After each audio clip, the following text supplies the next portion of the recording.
أعوذ بالله من الشيطان الرجيم بسم الله الرحمن الرحيم আসসালামু আলাইকুম প্রিয় দর্শক, আশা করি আপনারা সকলেই ভালো আছেন। আলোর পথ এমআর চ্যানেলটিতে নতুন এসে থাকলে অবশ্যই চ্যানেলটিকে সাবস্ক্রাইব করবেন। যে কারণে ইউনুস আলাইহিস সালামকে মাছে খেয়েছিল। হযরত ইউনুস আলাইহিস সালাম যে কত গুরুত্বপূর্ণ একজন নবী ছিলেন সেটাই বোঝাতে আল্লাহ তাআলা পবিত্র কুরআনে তার নামেই একটি সূরা নাজিল করেছেন, যার নাম সূরা ইউনুস। হযরত ইউনুস আলাইহিস সালামের কথা পবিত্র কুরআনে 6টি সূরার মধ্যে বর্ণিত হয়েছে। সূরা ইউনুস এর 98 নম্বর আয়াতে তার নাম ইউনুস, সূরা আম্বিয়ার 87 নম্বর আয়াতে তার নাম জুনুন এবং সূরা কলম্বের 48 নম্বর আয়াতে তার নাম সাহেবুল হুদ বলা হয়েছে।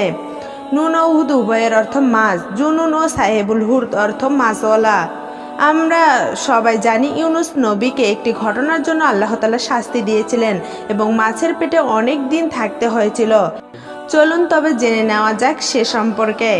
আমরা অনেক সময় বিপদে পড়লে আল্লাহ তাআলার কাছে সাহায্য চাই। ইউনুস নবী মাছের পেটে থাকা অবস্থায় দোয়া পড়েছিলেন, যেই দোয়াটার কারণে তাকে সেই মাছের পেট থেকে মুক্তি দেওয়া হয়েছিল।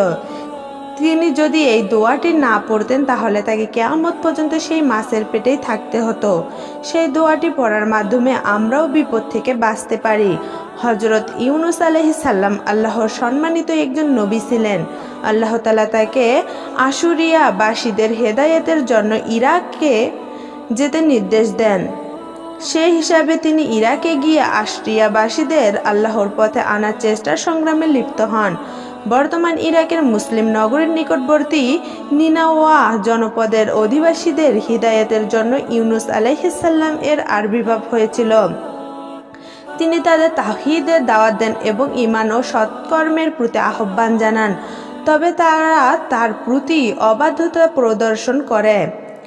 বারবার দাওয়াত দিয়ে প্রত্যাখ্যান হওয়ার পর আল্লাহর হুকুমে তিনি এলাকা ছেড়ে চলে যান।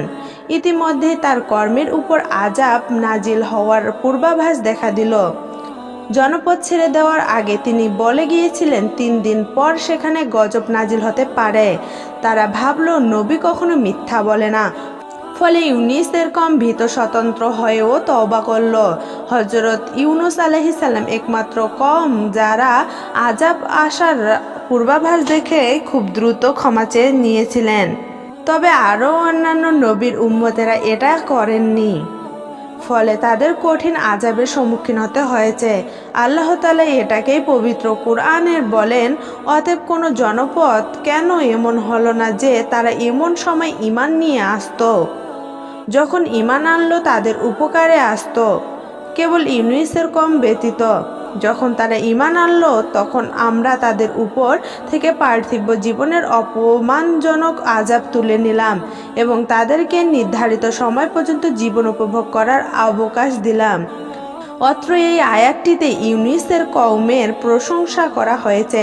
তবে ওদিকে যখন ইউনুস আলাইহিস সালাম জানতে পারেন তার কওমের উপর আযাব আসেননি, তিনি তখন ভাবতে থাকেন, আমি যদি ফিরে যাই তখনকার প্রথা অনুযায়ী মিথ্যাবাদীর শাস্তি হিসাবে তাকে হত্যা করা হবে।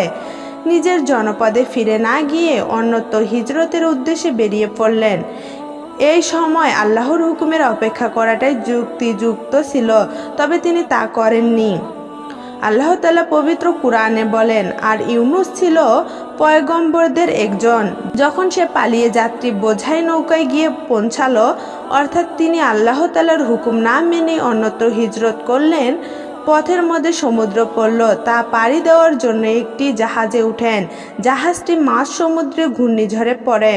তখন জাহাজের চালক ধারণা করে যে জাহাজে কোনো অপরাধী আছে, সে কারণে জাহাজটি বিপদে পড়েছে। পরে তখনকার নিয়ম অনুযায়ী অপরাধীকে চিহ্নিত করে লটারির ব্যবস্থা করা হয়। লটারিতে বারবার হযরত ইউনুস আলাইহিস সালামের নাম উঠে। অতঃপর লটারিতে অকৃতজ্ঞ কাজ হলো, তখন বাধ্য হয়ে তাকে সমুদ্রে ফেলে দিয়ে জাহাজটি বিপদ থেকে রক্ষা পায়। তখন আল্লাহর আদেশে বিরাট একটি মাছ তাকে গিলে ফেলে। তবে আল্লাহ তাআলার রহমতে ওই মাছ ইউনুস আলাইহিস সালামকে হজম করতে সমর্থন হয়নি। ইউনুস আলাইহিস সালাম মাছের পেটে কতদিন ছিলেন তা নিয়ে রয়েছে ভিন্ন মত। যেভাবে হযরত ইউনুস আলাইহিস সালাম মাছের পেট থেকে মুক্তি পেলেন, অতঃপর যদি সে আল্লাহর গুণগানকারীদের অন্তর্ভুক্ত না হতো তাহলে সে কিয়ামত দিবস পর্যন্ত মাছের পেটেই থাকত। হযরত ইউনুস আলাইহিস সালাম মাছের পেটে থাকা অবস্থায় যে দোয়াটি পড়েছিলেন সেটি হচ্ছে লা ইলাহা ইল্লা আনতা সুবহানাকা ইন্নী কুনতু মিনাজ জালিমিন। অর্থ, আপনি ব্যতীত আর কোনো উপাস্য নেই, আমি আপনার পবিত্রতা ঘোষণা করছি, অবশ্যই আমি পাপী। সূরা আল আম্বিয়া আয়াত ৮৭। সুতরাং আমাদেরকে সকল বিপদ আপদ থেকে সবসময় আল্লাহ তাআলার কাছেই সাহায্য প্রার্থনা চাইতে হবে, অন্য কারো কাছে নয়। এখন বর্তমান পরিস্থিতিতে করোনা ভাইরাস যে হারে দিন দিন বৃদ্ধি পাচ্ছে, তাতে করে আল্লাহ তাআলার সাহায্য প্রার্থনা ছাড়া কোনো উপায় নেই। আর এই করোনা ভাইরাসের প্রতিষেধক ওষুধ আবিষ্কার করতে পারেননি কোনো বিজ্ঞানী বা ডাক্তার। এখন আল্লাহ তাআলার সাহায্য ছাড়া কোনো উপায় নেই। আল্লাহ তাআলা আমাদের সবাইকে ইসলামের সঠিক পথে চলার ও আমল করার তৌফিক দান করুন। আমিন।